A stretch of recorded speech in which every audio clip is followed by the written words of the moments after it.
मैं हूं पूजा सचदेवा आपके साथ। कर्नाटक धर्मस्थल केस के बारे में मैंने आपको बताया था और उस वीडियो को आप सभी लोगों ने खूब देखा। 1 मिलियन से ज़्यादा लोग अभी तक उस वीडियो को देख चुके हैं। उसके लिए आप सभी का बहुत बहुत शुक्रिया। और आज उसी से जुड़ा एक अपडेट मैं आपके लिए लेकर आई हूँ। सबसे पहले संक्षेप में मैं उन लोगों के लिए धर्मस्थल केस के बारे में थोड़ा सा बता देती हूँ जो उस वीडियो को नहीं देख पाए। कर्नाटक का धर्मस्थल जहाँ पर लाखों लोग मन्नत मांगने आते हैं, वहां पर अब कई 100 लाशों के दफन होने की गूंज सुनाई दे रही है। एक पूर्व सफाई कर्मी का दावा है कि उसने 2 दशकों तक वहां पर बलात्कार की शिकार महिलाओं, युवतियों और कुछ पुरुषों के शव दफनाए हैं। ये सिर्फ से एक सनसनी नहीं है, बल्कि संस्थाओं, आस्था और सिस्टम पर सवाल है। अब आते हैं आज के अपडेट पर। अब इस रहस्य से पर्दा उठाने के लिए कर्नाटक सरकार ने विशेष जांच टीम यानी कि स्पेशल इन्वेस्टिगेशन टीम SIT का गठन कर दिया है, जिसकी जिम्मेदारी है इस पूरे मामले की परतें उधेड़ने की। आखिर जो शव दफनाए गए उनकी हकीकत क्या है, और अब सबकी निगाहें टिकी हैं SIT की जांच पर। राज्य सरकार ने 19 जुलाई को एक सरकारी आदेश जारी करके 4 सदस्यीय SIT गठित की। इसकी अगुवाई DGP रैंक के अधिकारी प्रणव मोहंती करेंगे। अन्य सदस्यों में अतिरिक्त पुलिस आयुक्त MN अनुचेत, जो पहले गौरी लंकेश हत्या मामले की जांच से भी जुड़े रहे हैं, वो इसमें शामिल हैं। Bengaluru city arm reserve headquarter की DCP सौम्या लता इसका हिस्सा हैं, और इंटरनल सिक्योरिटी डिवीजन के बेंगलुरु के SP जितेंद्र कुमार दयामा इस SIT में वो भी शामिल है, इस SIT टीम का हिस्सा हैं। SIT अब मामले की फॉरेंसिक जांच, गवाहों की सुरक्षा, पुरानी गुमशुदगी रिपोर्ट्स और DNA मिलान जैसे पॉइंट्स पर काम करेगी। इस टीम में क्राइम इन्वेस्टिगेशन, साइबर फॉरेंसिक और लीगल प्रोसीजर के विशेषज्ञ भी शामिल किए गए हैं। इससे पहले सुप्रीम कोर्ट के पूर्व न्यायाधीश जस्टिस गोपाल गौड़ा समेत कई वरिष्ठ वकीलों ने मांग की थी कि इसमें विशेष जांच दल यानी कि SIT का गठन किया जाए। ये केस तब सामने आया जब एक सफाई कर्मी खुद सामने आया और उसने कहा कि वो 1995 से 2014 के बीच करीब 100 शव दफना चुका है।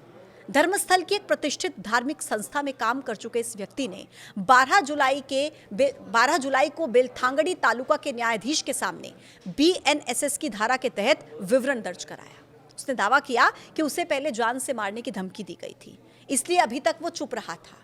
शिकायतकर्ता ने पुलिस से यह भी कहा कि वो हर जगह की जानकारी देने के लिए तैयार है और हर नाम उजागर करने के लिए तैयार है, लेकिन उसे सुरक्षा की गारंटी चाहिए।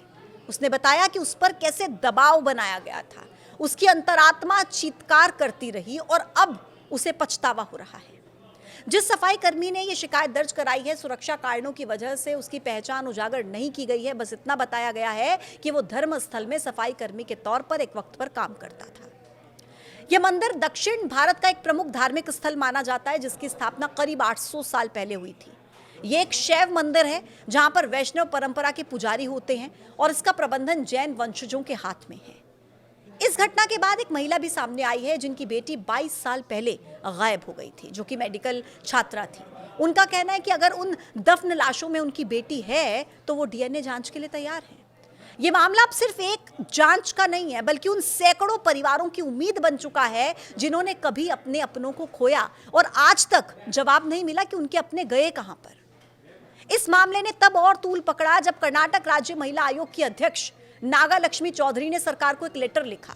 उन्होंने न केवल मेडिकल छात्रा के परिजनों की गवाही का हवाला दिया, बल्कि सफाई कर्मी के कोर्ट में दिए गए बयान को भी गंभीरता से लेने के लिए बात कही। उन्होंने चेताया कि कोई इकलौती घटना नहीं है, बल्कि एक निरंतर चले आ रहे पैटर्न की तरफ इशारा करती है, जहां पर युवतियों को, छात्राओं को, महिलाओं की गुमशुदगी और रहस्यमयी मौतें पिछले 20 सालों से दर्ज की जा रही है। धार्मिक नगरी, लाखों श्रद्धालु, शांत पहाड़ी इलाका और एक ऐसी कहानी जिसने पूरे कर्नाटक को हिला दिया है, और हर कोई अब यही इंतजार कर रहा है कि आखिर जल्द ही खुलासा हो कि सच्चाई क्या है। बहरहाल अब SIT के गठन के बाद थोड़ी सी उम्मीद जगी है कि सच्चाई से अब पर्दा उठेगा। आप इस मामले को लेकर क्या सोचते हैं? कमेंट बॉक्स में हमें जरूर बताइएगा। आज के इस वीडियो में इतना ही। फिर होगी मुलाकात एक नए मुद्दे के साथ। तब तक के लिए आप देखते रहिए News 18। नमस्कार।